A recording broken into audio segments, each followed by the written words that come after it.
Hello friends and welcome back again. तो आज के वीडियो में हम देखेंगे कि कंक्रीट पंप जो होता है उसका सिलेक्शन क्या बेसिस पे किया जाता है।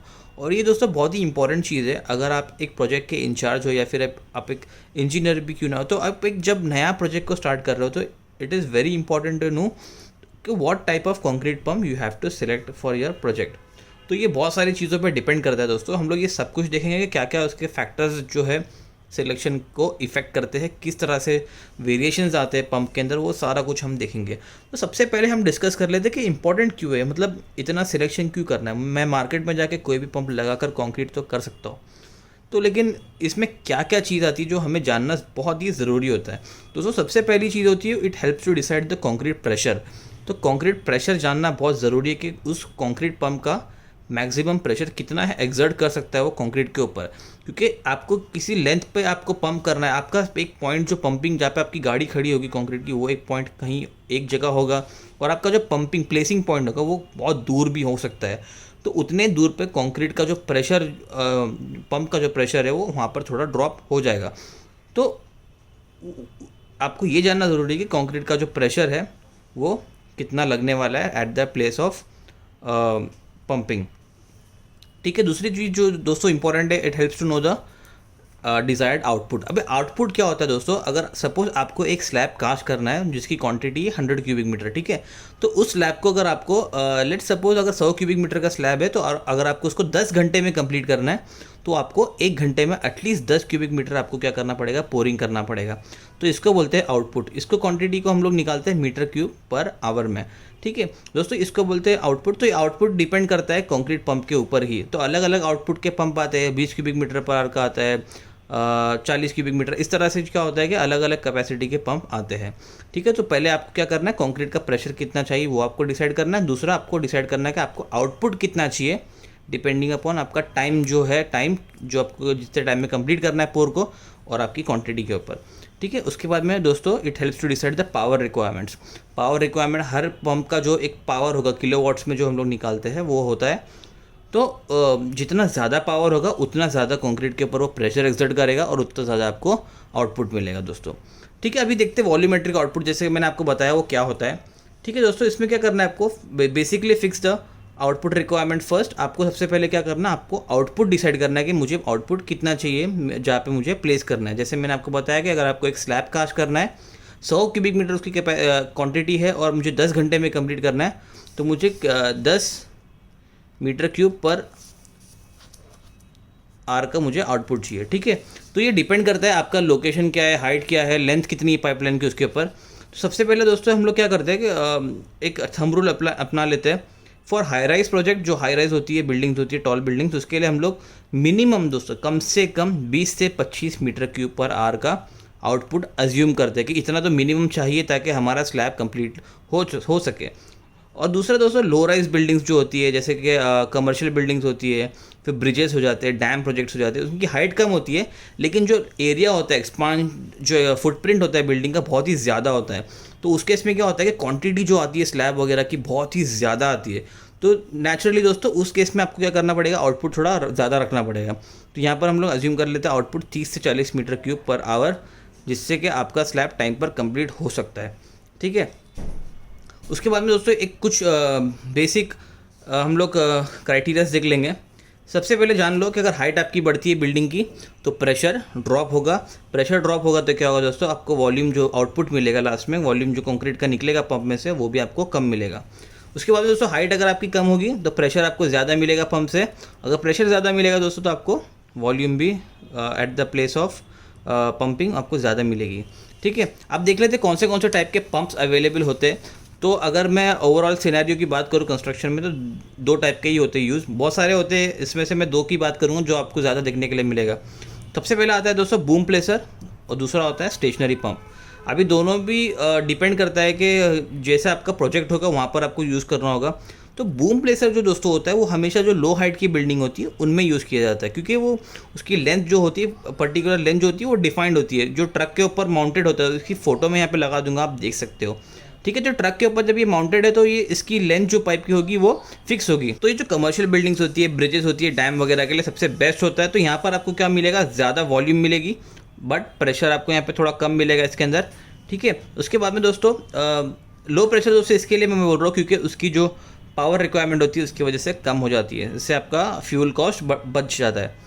ठीक है। उसके बाद में क्या होता है दोस्तों, अगर आपकी स्पेस कम है साइट पर अवेलेबल तो वहाँ पर आपको ये बूम प्रेशर काम आएगा। ठीक है। और वहाँ पर जहाँ पे आपका टाइम बहुत ही क्रूशियल है, क्योंकि जो स्टेशनरी पंप होते हैं उसमें आपको पाइपलाइन लगाना पड़ता है, कपलिंग लगाना पड़ता है, एक एक पाइप को फिक्स करते हुए जाना पड़ेगा, तो वहाँ टाइम जाता है। इसमें क्या है, बस गाड़ी खड़ा करो, बूम प्रेशर खोल दो और जहाँ पर आपको प्लेस करना वहाँ पर आप इसको प्लेस कर सकते हो। ठीक है। तो ये जहाँ पे लो हाइट होगी आपकी और एरिया ज़्यादा होगा वहाँ पर आपको बूम प्रेशर यूज़ करना है। ठीक है। और बाकी सारी जगह में दोस्तों यहाँ पे ये स्टेशनरी पंप हम यूज़ करते हैं। अब स्टेशनरी पंप का फ़ायदा क्या होता है, इसकी वॉल्यूम भले ही कम रहती है लेकिन इसका प्रेशर बहुत ही ज़्यादा होता है। तो अगर आपकी पंप की लाइन बहुत ज़्यादा लंबी है दोस्तों, इसमें तो बूम प्रेशर में फिक्स होगी आपकी लाइन, मैक्सिमम मेरे ख्याल से यार मैक्सिमम मेरे ख्याल से 50 से 60 मीटर तक की होगी मैक्सिमम, उससे भी कम होगी आई डोंट नो, बट इसके अंदर फिक्स होगी आपकी लेंथ। यहाँ पर स्टेशनरी पंप में आप कितनी भी लेंथ लगा सकते हो, लेकिन जैसे जैसे लेंथ बढ़ेगी आपका प्रेशर ड्रॉप होने लगता है। ठीक है। उस केस में क्या होगा, आपको जो पंप का प्रेशर होगा थोड़ा बढ़ाकर रखना पड़ेगा ताकि उसका कंक्रीट का प्रेशर आपको पूरी तरह से मिल सके। लेकिन जैसे आपको प्रेशर ज़्यादा वहाँ पे रखना पड़ेगा पंप का, तो वॉल्यूम आपको जो एंड में मिलेगी वो बहुत ही कम मिलेगी।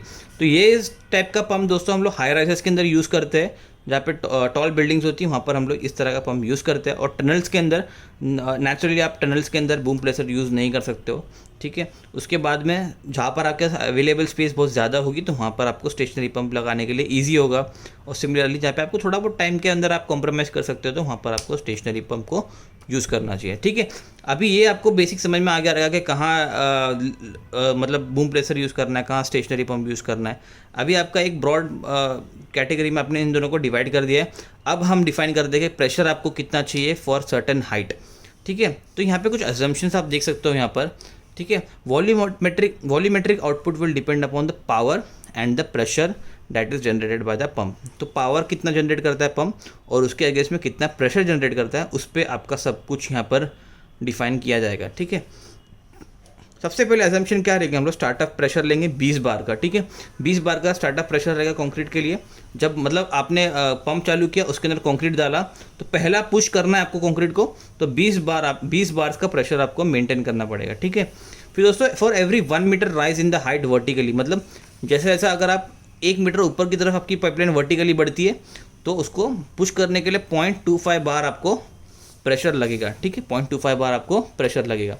ठीक है। उसके बाद में दोस्तों अगर आपकी हॉरिजॉन्टल लेंथ 1 मीटर बढ़ती है तो उसमें कंक्रीट को पुश करने के लिए 0.05 बार्स लगेगा। दोस्तों लेट सपोज मेरा पंप यहाँ पर लगा हुआ है। ठीक है। ये पॉइंट पे पंप लगा हुआ है, तो यहाँ पर 1 मीटर उसको कंक्रीट को पुश करने के लिए मुझे 0.05 बार का प्रेशर लगेगा।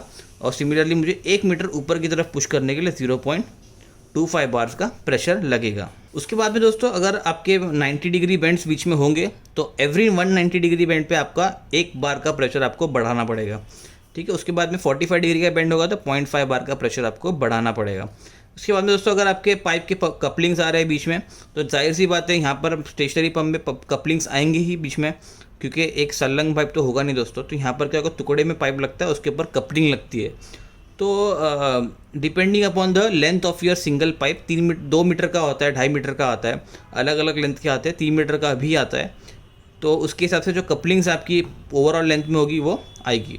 तो एक कपलिंग के ऊपर 0.1 बार का प्रेशर हमें बढ़ाकर रखना पड़ता है। उसके बाद में दोस्तों अगर आपका एंड होस होगा, एंड में जैसे पाइपलाइन यहाँ पर एंड हो गई ये पॉइंट पे, ठीक है, तो यहाँ पे आगे रबर पाइप लगाया हुआ होता है। तो अगर वो लगा हुआ है तो 5 मीटर की लेंथ होगी उसकी, तो उसके लिए हमें 2 बार का प्रेशर बढ़ाना पड़ेगा। ठीक है। उसके बाद दोस्तों जो भी आपकी क्वांटिटी प्रेशर आएगा उसके ऊपर आपको फैक्टर ऑफ सेफ्टी लगाना है 1.5 का, जिससे कि आपको टोटल प्रेशर मिल जाता है। तो अभी हम एक सॉल्व न्यूमेरिकल देख लेंगे किस तरह से, तो आपको पूरा क्लियर हो जाएगा उसमें। अब यहाँ पर आप देख सकते हो, find the best pump for a building of height 200 metre. तो 200 मीटर हाइट की एक बिल्डिंग है, उसके लिए पंप हमको डिसाइड करना है। उसकी लेंथ, हॉरिजॉन्टल लेंथ होगी पाइप की, वो होगी 40 मीटर की। ठीक है। उसमें 90 डिग्री के 4 बेंड होंगे, 45 डिग्री के 2 बेंड रहेंगे। Length of pipe is equal to 2 metre, मतलब एक सिंगल पाइप की लेंथ होगी 2 मीटर की। और जो हमें आउटपुट रिक्वायर्ड है स्लैब के ऊपर, यानी लास्ट हाइट पे, यानी अपना जो लास्ट स्लैब होगा 200 मीटर पर, उस पर हमें रिक्वायरमेंट है 20 मीटर क्यूब पर आवर का आउटपुट। तो इसका सोल्यूशन इस तरह से आएगा। स्टार्टअप प्रेशर हमने ले लिया 20 बार का, हाइट ऑफ बिल्डिंग 200 मीटर है मेरी, और एवरी 1 मीटर 0.25 बार का प्रेशर इंक्रीज मुझे चाहिए। तो 200 इंटू 0.25 मैंने सिंपली कर दिया, तो 50 बार मुझे टोटल एक्स्ट्रा बढ़ाकर चाहिए। ठीक है, उसके बाद में दोस्तों हॉरिजॉन्टल लेंथ 40 मीटर की है मेरी, और every 1 metre horizontal length 0.05 pressure का बार्स का मुझे प्रेशर बढ़ाना है। तो 40 इंटू 0.05 कर दिया तो 2 बार्स का मिल जाता है। सिमिलरली 90 डिग्री बैंड मेरे 4 है और एक 90 डिग्री के लिए 1 बार है, तो 4 बार्स मिल गया मुझे। और इसी तरह 45 डिग्री के लिए 2 इंटू 0.5 कर दिया तो 1 बार मुझे मिल जाता है। ठीक है, उसके बाद में नंबर ऑफ कपलिंग्स मैंने 120 कैसे लिया दोस्तों, यहाँ से 240 मीटर मेरी टोटल लेंथ है पाइपलाइन की, और एक पाइप मेरा 2 मीटर का है। तो थोड़ा बहुत आगे पीछे इसमें हो सकता है, आप अजम्पशन के लिए हिसाब से ले सकते हो, क्योंकि ऑलरेडी हम लोग फैक्टर ऑफ सेफ्टी आगे लेने वाले हैं। तो मैंने 120 निकाल लिया, 240 डिवाइड बाई 2, मतलब टोटल लेंथ डिवाइड बाई मेरा एक पाइप की length is equal to 120 numbers of couplings. ठीक है, +1 होगा एक्चुअली इसके अंदर। उसके बाद में दोस्तों उसके बाद प्रेशर जो इंक्रीज मुझे चाहिए 0.1 का, तो 120 into 0.1 is equal to 12 bars. अभी मैं सारे को ऐड कर देता हूँ, 20 + 5 + 2 + 4 + 1 + 12, तो 89 बार्स मुझे खाली कंक्रीट को पुश करने के लिए चाहिए ग्राउंड फ्लोर से। ठीक है, इसके बाद मैं फैक्टर ऑफ सेफ्टी इसके ऊपर लगा देता हूँ 1.5 का, तो रिक्वायरमेंट कितना है दोस्तों 133.5 बार्स की। तो ये खास करके जो 1.5 हमने फैक्टर ऑफ सेफ्टी लिया, इट इज़ फॉर चोकअप वगैरह जब हो जाता है ना दोस्तों, उसके लिए लेते हैं हम लोग। क्या होता है, कंक्रीट कभी भी सेट हो सकता है, किस तरह का कंक्रीट है आप इसको डिसाइड नहीं कर सकते हो, तो थोड़ा बहुत हमें फैक्टर ऑफ सेफ्टी कंसिडर करना पड़ता है। ठीक है, उसके बाद में दोस्तों एक फॉर्मूला यहाँ पर है, पावर जो होगा किलोवाट में will be equal to pressure multiplied by output divided by 25। ठीक है, अभी आपको सारे वैल्यूज़ पुट कर देना इसके अंदर, तो 133.5 बार्स, ठीक है, मल्टीप्लाइड बाय 20 जो आपका आउटपुट रिक्वायर्ड है वो, डिवाइडेड बाय 25। तो मैं इसको सॉल्व करते तो मुझे मिलता है 106.8 किलोवाट।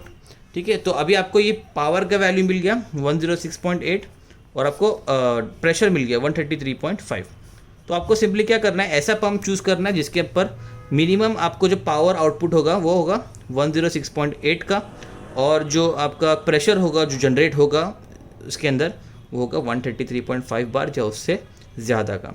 तो इस तरह से दोस्तों पंप का सिलेक्शन किया जाता है 2 बेसिस के ऊपर, उसका पावर रिक्वायरमेंट उसके और उसका प्रेशर जो वो डेवलप करता है कंक्रीट को पुश करने के लिए। तो यहाँ पर हम देख सकते हैं SP2509 करके पंप है यहाँ पर, इसका जो पावर रेटिंग है डेट इज़ इंजन या मोटर की कैपेसिटी किलोवाट में दी गई है 132 की, और हमें रिक्वायर्ड है 106 का, तो डेट इज़ ओके। उसके बाद में दोस्तों जो थ्योरेटिकल कंक्रीट आउटपुट है वो है 35 मीटर क्यूब पर आवर का। ठीक है, पिस्टन साइड और रॉड साइड दिया हुआ है, तो पिस्टन साइड हम लोग एज्यूम करते हैं क्योंकि हमें यहाँ पर वॉल्यूम कम चाहिए लेकिन प्रेशर हमें थोड़ा ज़्यादा चाहिए। तो पिस्टन साइड मतलब low volume and high pressure, rod side मतलब low pressure but high volume. ठीक है, तो पिस्टन साइड के लिए हम लोग देखते हैं, तो पिस्टन साइड के लिए कंक्रीट आउटपुट 35 का है लेकिन हमें 20 का चाहिए, तो दैट इज़ ओके। और कंक्रीट प्रेशर जो वो डेवलप करता है दोस्तों वो 142 बार्स का करता है। ठीक है, और हमें जो रिक्वायर्ड है 133.5 बार्स का प्रेशर है, तो ये वाला पंप हमें बेस्ट सूटेबल होगा इस कंडीशन के लिए। दोस्तों आई होप ये आपको समझा रहेगा, फिर भी कुछ डाउट होगा तो आप मुझे कमेंट सेक्शन में इसके बारे में पूछ सकते हो। वीडियो अच्छा लगा तो वीडियो को लाइक कर देना एंड इस वीडियो को अपने फ्रेंड्स के साथ शेयर करना ताकि उनको भी इसके बारे में पता चले। And I hope as a good project engineer, project incharge, project manager आप इस तरह के डिसीजंस ले पाओगे on the site based upon the technical assumptions. So फिलहाल इस वीडियो के लिए दोस्तों इतना ही, फिर से मुलाकात होगी अगले वीडियो में।